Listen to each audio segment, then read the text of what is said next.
안녕하세요. 세리상담센터 임상심리학 박사 최세환입니다.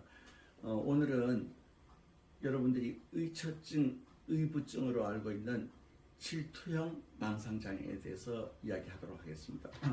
망상장애가 몇 가지 타입이 있습니다.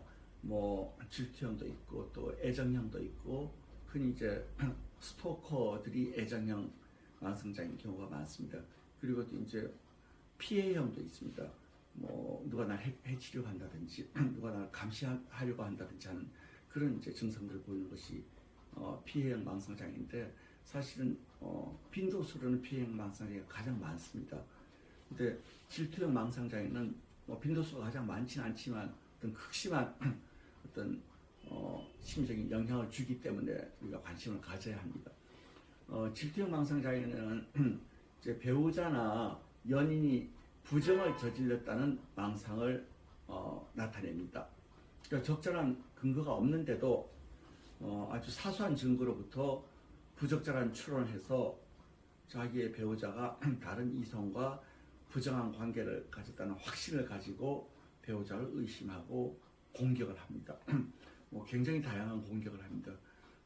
제가 봤던 예 중에는 남편이 어떤 부정한 일을 저질렀다는 확신을 가지고 남편이 기가 후 잠든 사이에 남편의 성기를 절단을 하는 그런 어떤 사례들도 있었습니다. 굉장히 이게 무서운 병입니다.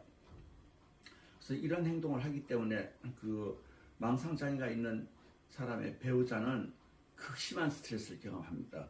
이건 법원 가면 당연히 이혼 사유도 됩니다. 배우자가 이랬을 때. 이제 이 사람들은 어떤 합리적인 설명이나 증거 제시에도 망상을 바꾸지 않고 오히려 더 집요하게 부정의 증거들을 찾으려고 합니다. 수단 방법을 가리지 않습니다. 그러니까 여기서 이제 우리가 알 수 있는 게 어떤 설명이라든지 증거 제시가 아무 의미가 없다는 것입니다. 그건 절대로 바뀌지 않고 전문적인 치료를 통해서만 바뀔 수가 있습니다.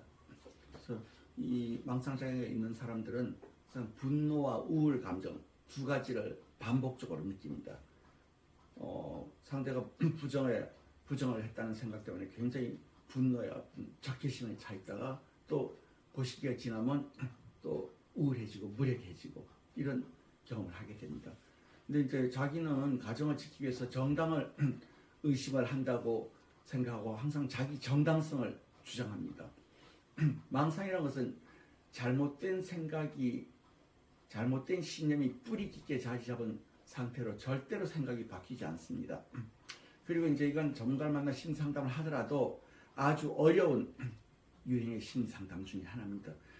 제가 느낄 때는 망상장애와 병적 도박광, 도박 중독 있죠. 그게 이제 가장 어려운 상담 유형이라고 생각합니다. 그래서 망상장애는 그 전문가가 하더라도 쉽지 않다는 이야기를 했었고, 그리고 이제 가족들이 환자에게 해줄 수 있는 것이 사실은 별로 없습니다. 전문적인 치료를 받아야 됩니다. 그 정신약물을 쓸 경우에는 질투형 망상장애에 동반되는 아까 이야기했던 분노나 우울 감정을 낮춰줄 수 있습니다. 근데 이제 어떤 망상 자체는 경감시키기가 어렵습니다. 그리고 이제 그 질투형 망상 장애가 있는 사람들은 자신의 상태에 대한 인식이 거의 없습니다. 없고 또 상대가 부정을 저지르기 때문에 자기는 정당한 행동을 가정을 지키기 위해서 했다고 확신하고 어떤 치료에도 부정적인 태도를 보이고 심리치료 받으러 상담 받으러 가자 그러면 자기를 환자 취급을 한다고 화를 내기도 합니다.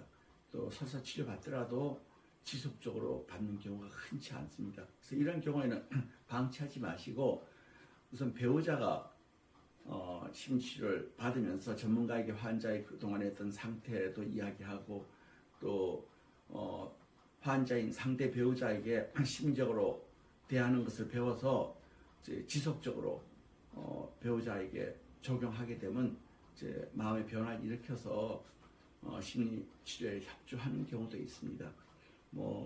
질투형 망상장애 가장 효과적인 치료 방법은 이제 말씀드렸지만 심리 치료입니다. 근데 심리 치료는 근본적인 치료할 수 있는 장점이 있는 반면에 전문가를 찾기가 어렵고 시간이 걸릴 수 있는 특징이 있습니다. 그래서 지역에서 임상심리 전문가 중에 실제로 성공적으로 질투형 망상장애를 많이 상담하는 경력이 있는 선생님을 찾아서 상담받는 것이 가장 좋은 방법입니다. 좋은 결과가 있기를 기대하겠습니다. 감사합니다.